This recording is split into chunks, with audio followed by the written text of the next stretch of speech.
Welcome, everyone. Thank you for coming this evening to our special session. I'd like to go over a few rules of the evening so that we can all have respectful, positive discourse. If you would all wear masks indoors, and I see fabulous everybody is. Thank you very much.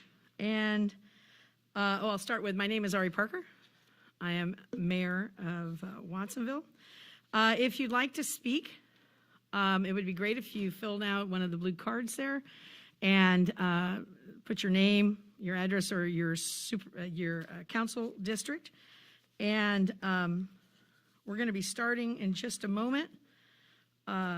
Is there anything else that we would like to? And that is where?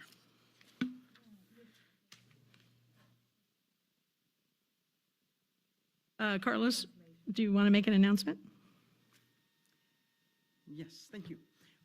Buenas noches para las personas que necesiten utilizar los audífonos para traducción al español. Pueden obtener un audífono de la parte de la mesa acá de traducción. Pueden prenderlo, ponerlo en el canal 0, cuélgueselo en el cuello con el frente hacia afuera. Si no puede oír, revise que el aparato esté encendido y sin obstrucciones. Y recuerden que solo funciona dentro de la Cámara del Concilio. Y regrésenlo antes de partir. Muchas gracias. Thank you, Mayor. Thank you. We will begin with roll call. Dutra, Here. Estrada, Present. Garcia, Here. Hurst, Here. Montesino, Parker. Here. Do we need a motion to excuse absent council members? I would move we excuse absent council member Montesino, Mayor Pro Tem. Thank you, Councilman Hurst. I'll second it. Thank you. Councilman Garcia, we have.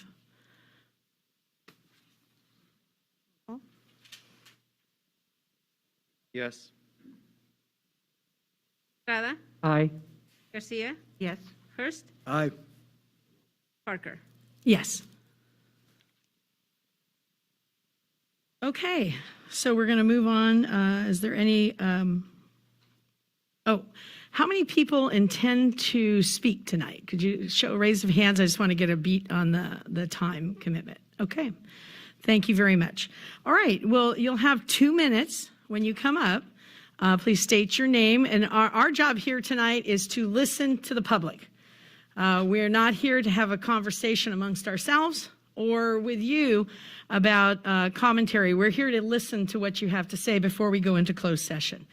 So I'd like to open up the podium now, if you'd like to come up and speak. We're here to hear you.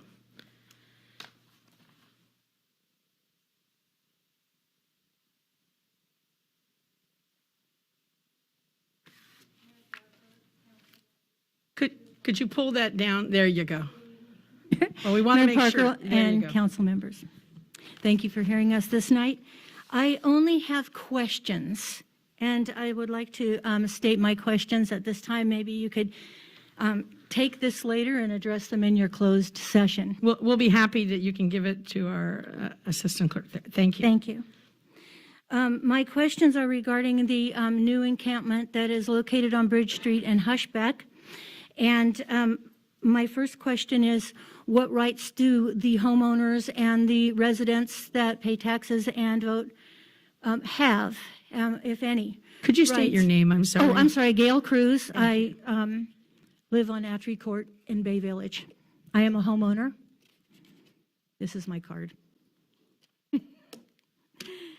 Okay, so we're concerned about, some of us are concerned about the property values of our homes and also the safety of the seniors that live adjacent to the new encampment located on Bridge Street and Hushback.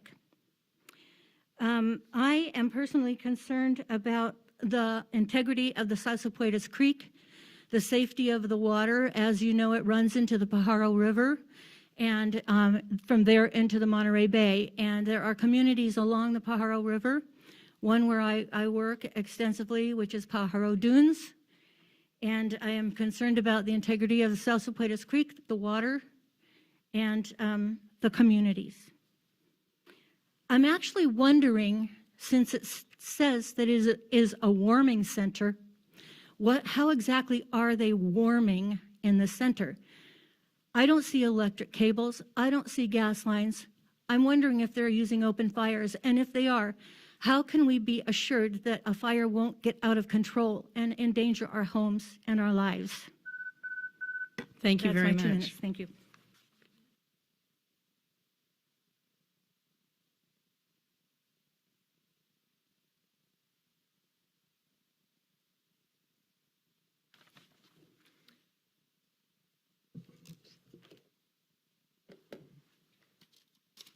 Thank you.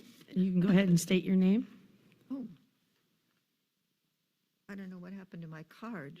That's okay. Okay, all right, my name is Edita McQuarrie, and I live on 624 Atri Court.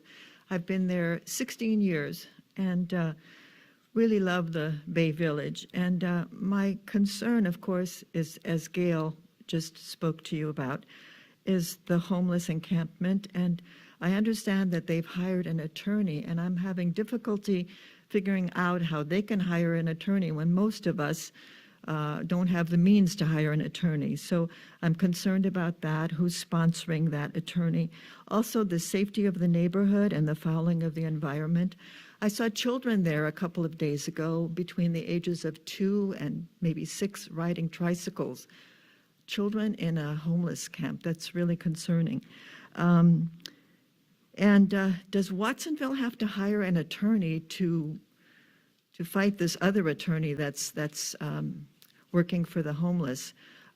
Also, just generally in the whole country, homelessness is such a big problem, and it's been sort of pushed under the carpet. I'd like to see our government agencies, city councils, county, state, and federal really work towards helping solve that problem.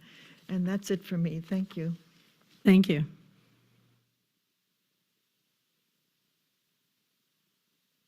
Does somebody else reset this? Okay. Okay, thanks, Erwin. Do we have any other speakers? Hi, everyone. My name is Citlali. I live in District 2. I am a community member that has been involved with the folks residing at the warming center. I've been connecting with them, have been reaching out to other local organizations, other community members to really figure out how it is that we can address this issue in a compassionate way, in a way that allows folks who are residing to have dignity, right? We are in a holiday season. A lot of us, everyone here, we have the privilege of living under a roof. We have the privilege of spending the holidays with our loved ones. And the city is going to be at the warming center on the 22nd, 3 days before Christmas, to evict folks, right? The city was not prepared with resources on Sunday like they said they would. We have a petition here that we were able to gather 65 signatures today. This was put together today. 20-something of them were signed physically. The other 40 were done digitally. And we have about 12 signatures that are coming from District 7 specifically. I believe I shared that with Councilmember Estrada and Garcia. Thank you, for taking that. Again, we need more time for us to reach out to to other community organizations to figure out how we can approach this in the right way. Folks need long-lasting change. They don't need vouchers for 2 nights. The city has no plan for them after that. We asked several times. The city had no way to tell us what happened after that. Thank you. And if you want to give Erwin the petition. Thank you. Are there any other speakers?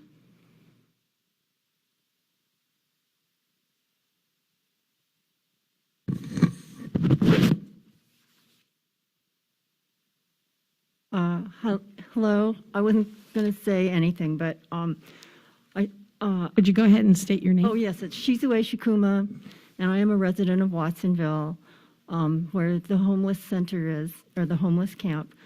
I think this is a very difficult situation all the way around. I really believe people need to have shelter. I think it's cruel to evict them just before Christmas, but I also understand other people's concerns about health and safety. So I don't really have any answers at this time, but I think there needs to be, as another group was saying, some sort of collaborative effort, because I've seen what happened in the city of Santa Cruz, and I would hate to see the same type of divisiveness here. So please take seriously what everyone's saying, and know that there's no simple answer to this, but in the end, there needs to be housing for everyone, and there needs to be some compassion.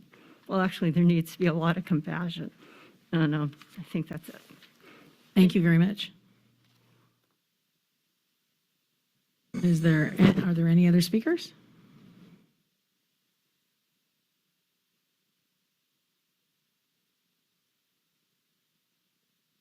My name is Ellie. I live in District 7. I drive past that lot every single day. The only people that park there are the people that use the levee, and there's also a lot of parking on Bridge Street.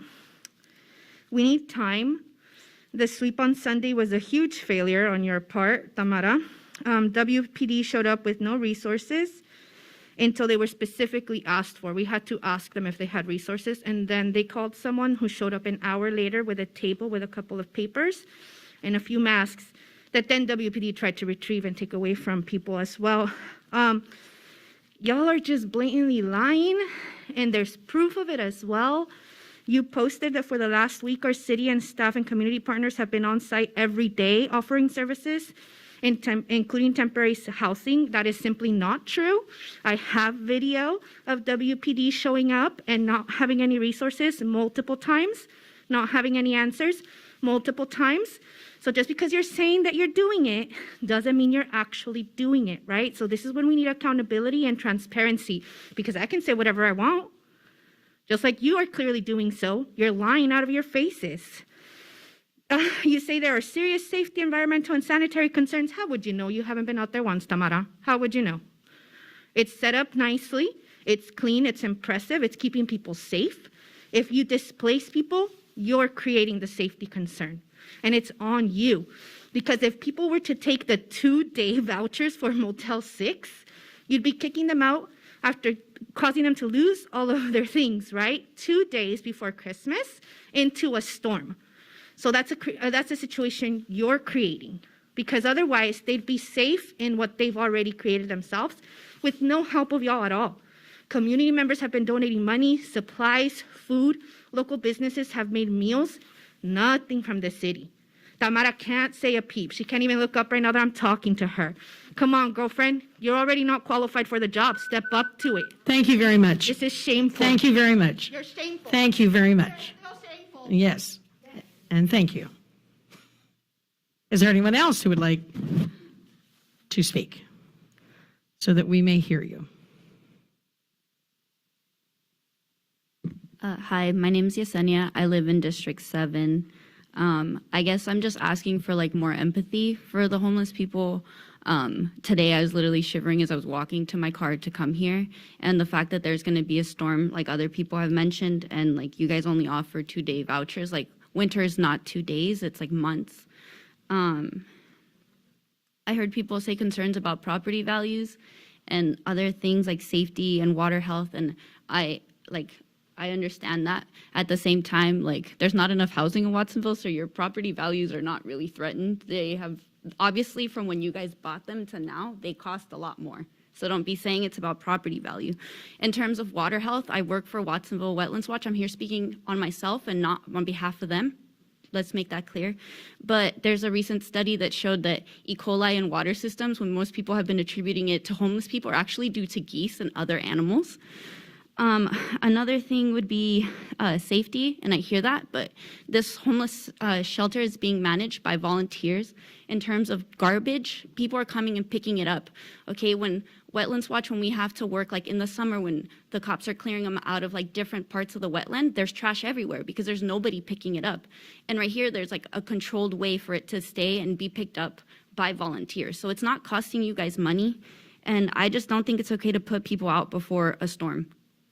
Like, they're going to freeze to death. San Jose had 5 people freeze to death in the recent storm. So for you guys, is it like, it just hurts for me to think about that you guys would value more people's voices just because they have money to pay for it than for somebody who's going to freeze to death. So what's uglier, an encampment or dead bodies? That's all I have to say. Thank you. Do we have any more speakers?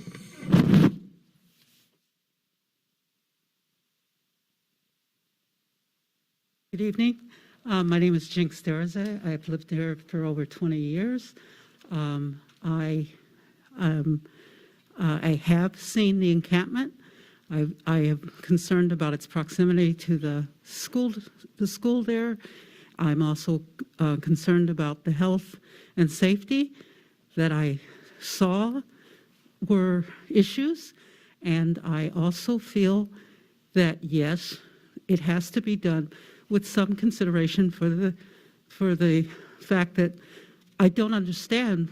I know that we have options like, for instance, the Salvation Army and different church groups and everything else. I don't understand why those resources weren't. I remember last year we had the Veterans Hall was used. So those seem to me considerations that should be made. But I do feel that that encampment does not appear to be recognizing the safety of the community. And I do feel that it needs to be addressed in a civil manner and not calling people out like that. Thank you.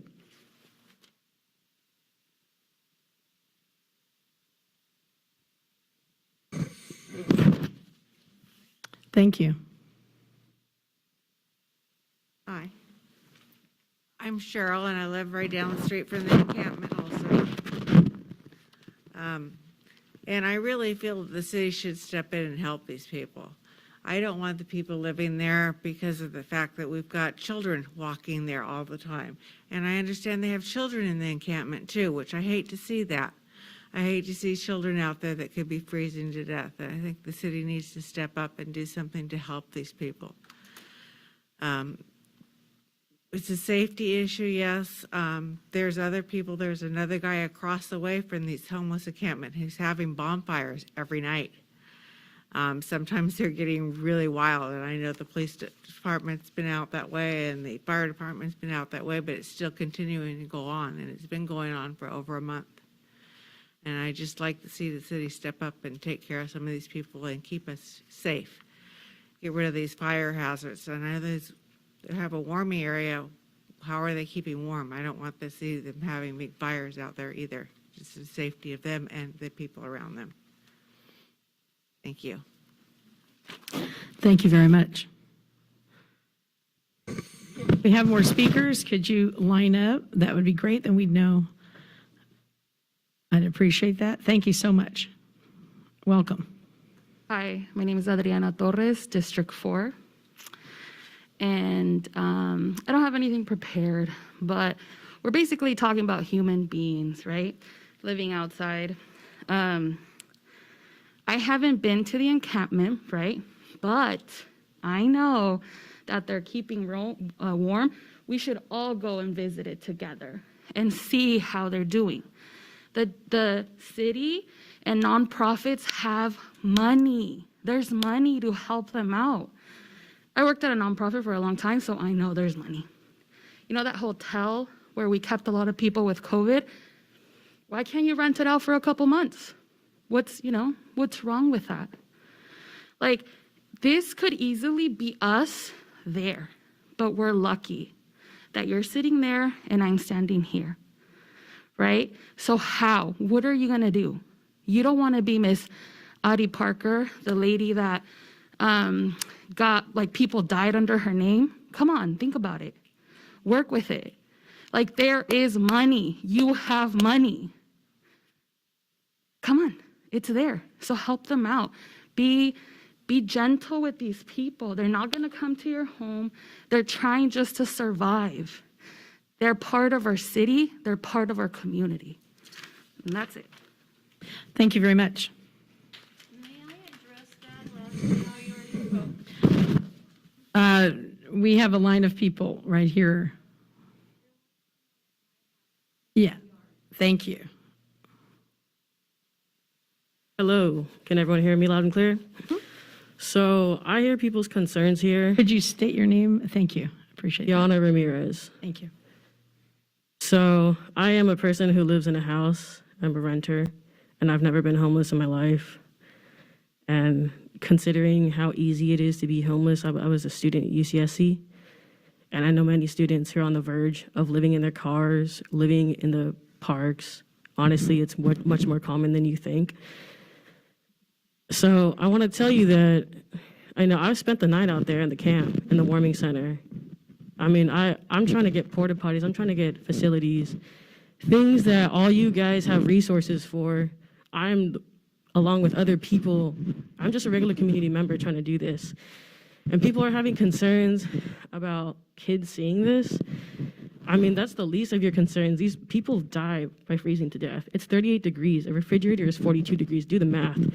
Go spend the night in a walk-in fridge and see if you want people to stand up for you and try to get you housing. I mean, these people are not to blame for their conditions.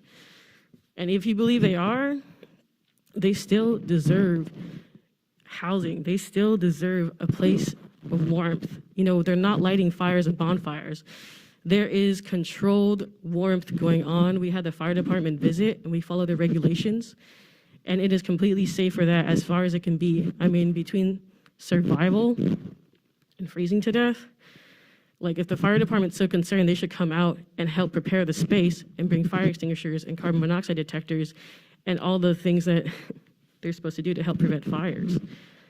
You know, there's a number of things, and like I told you, like, I don't work in city council, I don't work in any of these areas, but here I am doing it, and I know the rest of you guys can do that too. You can step it up, and you can help these people out, because they don't want to be on the streets either. Nobody wants to be sleeping in a storm.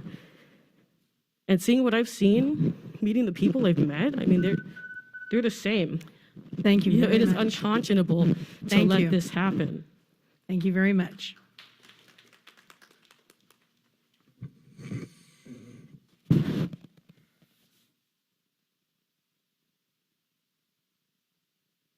Hi, my name's Sophia.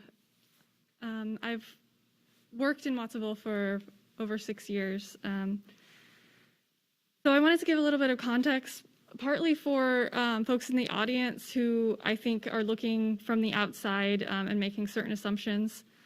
So a few weeks ago, or actually on Monday, people were violently displaced from their outdoor homes along the Pajaro River from flooding and also from planned sweeps from Monterey County. And I know it's come up that this is a Monterey County issue because there's been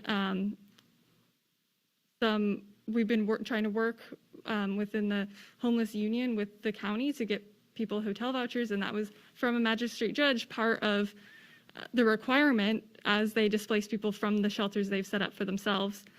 But I think it's disingenuous to say that because, as we know, the counties have been pushing people back and forth across the river and just trying to make it other people's problems. So the vouchers that were offered then were for 4 days in Greenfield or Seaside, an hour away. That's not practical for people who work, have children, have kids, work nights. And to address to the question of shelter beds, there's not enough shelter beds. We've called Salvation Army multiple times, and they're required to keep a certain amount open for referrals from the hospital and HPHP. They also just opened after being closed for a month from a COVID outbreak. So there are folks who are worried about that and don't want to go into this congregate shelter. There are other shelters that require that you leave at 5:30 in the morning. We have an elderly man with us who has experienced that, and it doesn't work for him to wait the 4.5 hours until a day program at Salvation Army opens in the weather, in the cold, with his walker. Having mobility issues, some shelters won't take him. Thank you very much.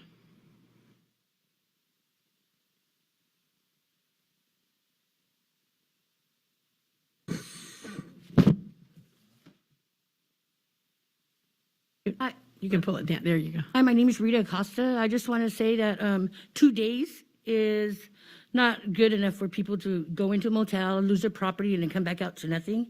And also, they say they gave people enough time to be able to go someplace else. But it's very easy to tell people to leave, but it's a little bit harder when you tell them to leave with no direction to where to go. You know, if you have an organized space for people, it would be better than having people spread out all over the place. And two, children, there were children there visiting family members from the campsite. There's no children that stay out there. I think they'd be someplace else, but out there, there's not children that live in that campsite. And they're heating up rocks, so it's not an ongoing fire. There's rocks that's heating up that campsite. You know, they have more common sense to have fires out there. You know, and two, the city does have money. You guys do have money to put people indoors. You know, they had Project Room Key and stuff like that. You guys could do something other than nothing. You guys say they should have been organized. You guys have these jobs and supposed to be making the right decisions for human beings to live comfortably, warm, and safe. By just telling them to leave is not doing your job by keeping them warm and safe. Housing is very expensive. They want you to make 2 times the amount of the rent. People would be buying homes if they were able to do that. We need more low-income housing. And 2, we need people to really do their jobs and think about everybody else and not just make the right decisions for the city, but also for the people who live here. Thank you. Thank you very much.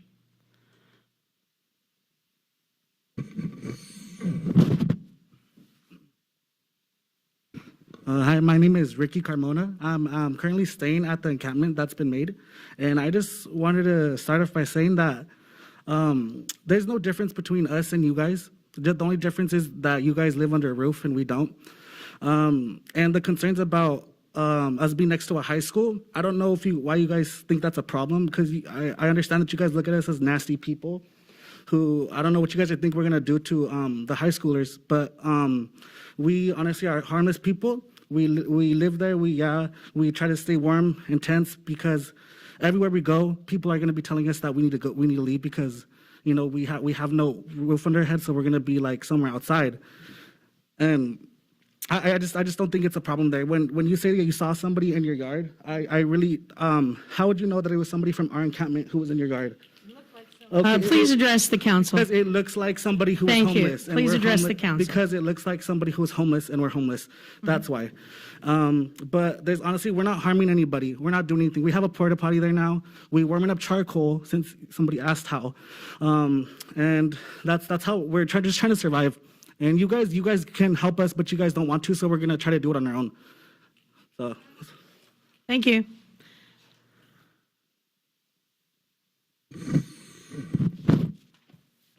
So this is our last speaker. I don't see anyone else in line.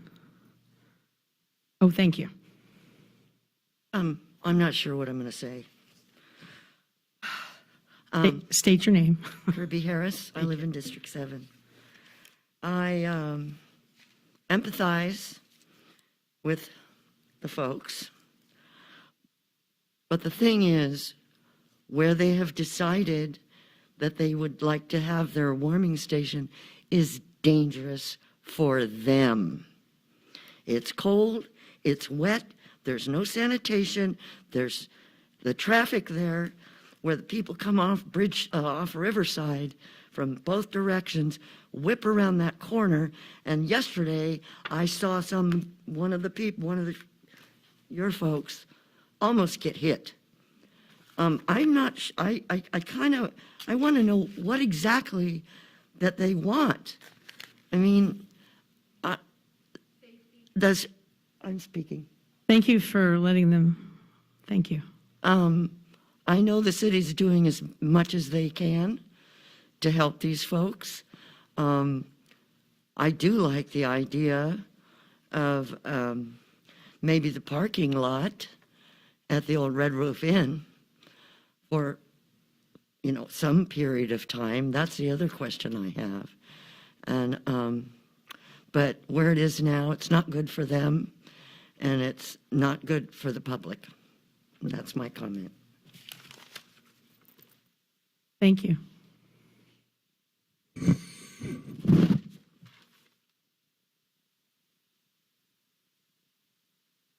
Hello, my name is Rooney.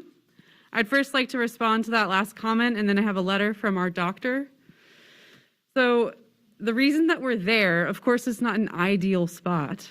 We have been pushed around from side of the river to side of the river, from storefront to street, all over the place.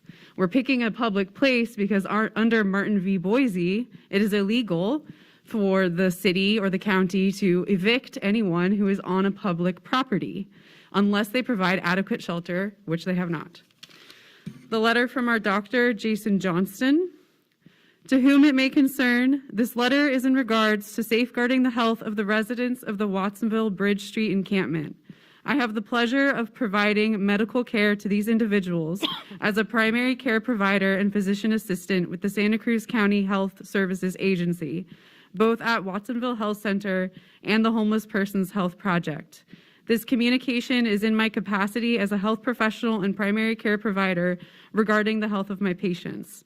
As the healthcare provider for these individuals, I am writing to formally request the public agencies and legal authorities involved in decision-making regarding the encampment honor my patients' right to health and safety. A closure of the encampment would endanger the health of my patients in multiple respects, and the necessary measures to mitigate this harm are not in place. I write as a medical expert in the provision of primary care, addiction, and behavioral health services. I provide these services as part of a continuum of care within the Santa Cruz County Health and Human Services agencies that has successfully transitioned many Watsonville unsheltered residents into housing, and which represents an evidence-based solution for helping homeless residents. In the process, these services every day save lives from addiction and overdose and provide critical care to support medical and behavioral health. A primary obstacle faced in the provision of this care and moving homeless residents. Can I finish the letter? Thank you. No, I'm sorry. We have a lot of other people behind you, but appreciate that. Yes, thank you. Thank you.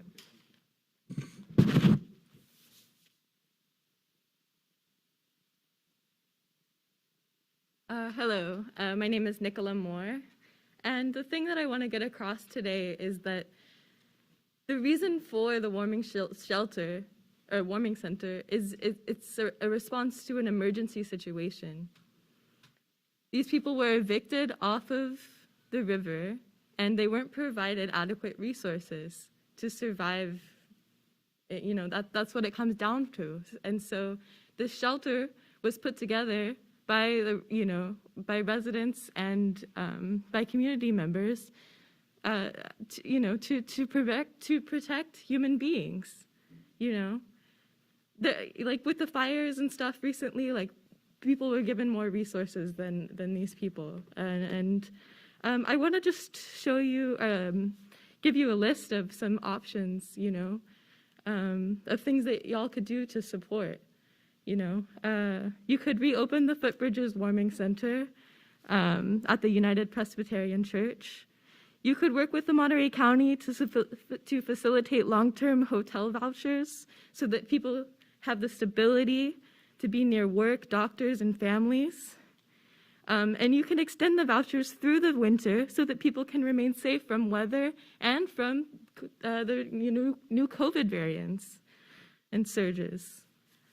Another thing you could do is allow the FEMA trailers in Pinto Lake Park be used immediately for displaced houseless people, regardless of age. These are currently empty and they're going to waste. It's a shame to see that, really. You could identify a sanctioned site for people to camp, just as the city of Santa Cruz has done and numerous other cities have done. People will continue to exist even without affordable housing or adequate and safe shelters and should not be criminalized. They need stability, and this is why there is an emergency response. Thank you very much.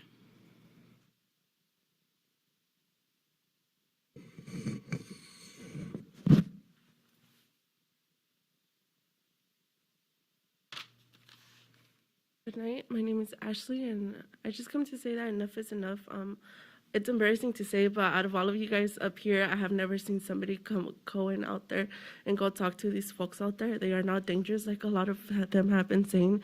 These people have been pushed around, and you guys have become the pushing factor of why they have been displaced.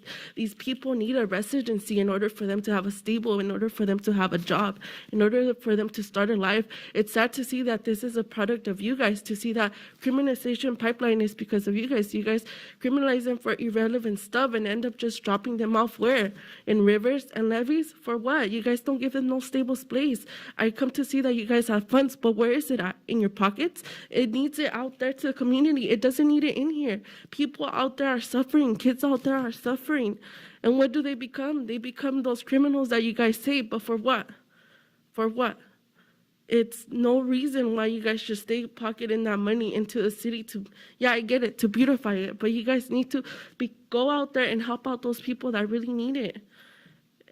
It's an ongoing thing, and it's an ongoing situation. It's year after year that this has been going. It's been going over decades, and nothing has been happening. And these people have come together and have raised awareness that you guys should have done in the first place, not them. But because they need you guys, they need protection.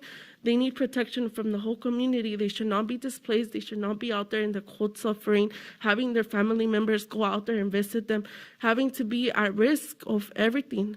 I just come to say that it's embarrassing, and I just want to stand up for my community as well as everybody else out here wants to do that. And well, it's time for you guys to speak up and raise your guys' voices, get that stuff out there. I don't understand why you guys haven't done that. And it would be nice if you guys go out there and see what's really going on and what these people have been doing without your guys' help. And now they do need your help. We need your protection. We need the safety. We need all the stuff that needs to be out there. Thank you. Thank you.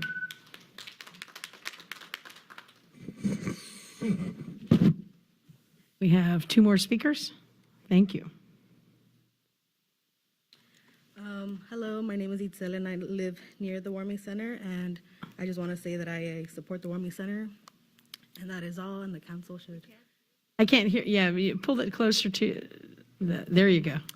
So my name is Itzel, and I live near the Warming Center, and all I have to say is that I support it, and the council should do a better job at doing their jobs, and that is all. Thank you. Thank you.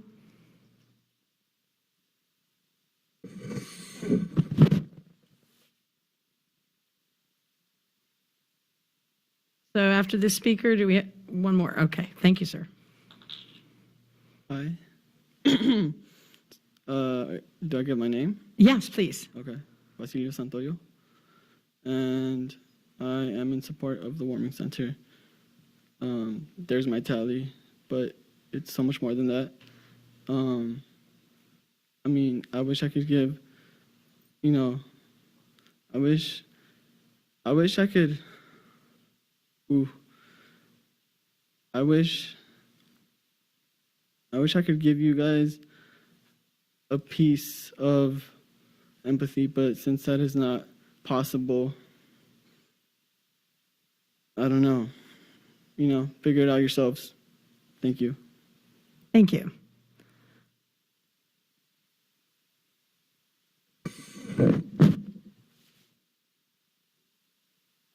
Hi, Wes White, Salinas, Monterey County Homeless Union. I guess we helped make this your problem, but at the same time, it's, I actually recognize a lot of your folks' names and I've videoed quite a bit through the years. I've known a lot of the folks at the encampment, the Pajaro River homeless community, refugees at this point, for at least a year. From all these sweeps, and it's affordable housing is what it is, and what you're seeing, the warming center, having just even the littlest, tiniest bit of shelter with a roof over your head, keeps in the warmth. You got blankets, they have hot rocks. We're trying to do things in an industrial fashion, that can be scalable. And work throughout the entire city, because you need policies that are actually going to take care of people. You need to worry about the people before you worry about the money, because otherwise you're in the wrong business. And actually, this is a continuum of care issue. This is a county issue. This is a state issue. This is a federal issue. So kick the ball up the road. But the way that you're going to deal with people cannot be dismissive. It has to be compassionate, and it has to be for the duration of the continuum of care to do its work that it says it's going to do. But obviously, and I'll give you a link for yesterday's encounter, and the city was woefully ill-prepared, and it did not want to prepare. And it lied. It made bull-faced lies. It made statements that were not true. They said they'd have vouchers available, a table set up, and over an hour. You've heard this before. And it's disappointing. We need to do things better. This is why I'm chasing it around. I mean, we're 10 states now. We have a national union of the homeless. That's how we have an attorney. He works pro bono. So, we're trying to, this is a civil rights issue. I mean, anything that you want to worry about with Cesar Chavez and, any civil rights issue, I can tell you any demographic, and I'll find a homeless of that. Stop the sweeps. Thank you very much. All right, that was our last speak. Oh, we have one more. Is there anyone else who's going to speak? Would you raise your hand so we know? I don't want to have to keep cutting it off and then start. Okay, great. Thank you very much, sir. Hi, my name is Eric Salas. I'm a local business owner and elementary school teacher. I'm just going to continue the letter that Rooney had read earlier from Jason Johnston, the physician assistant with the Santa Cruz County Health Services Agency.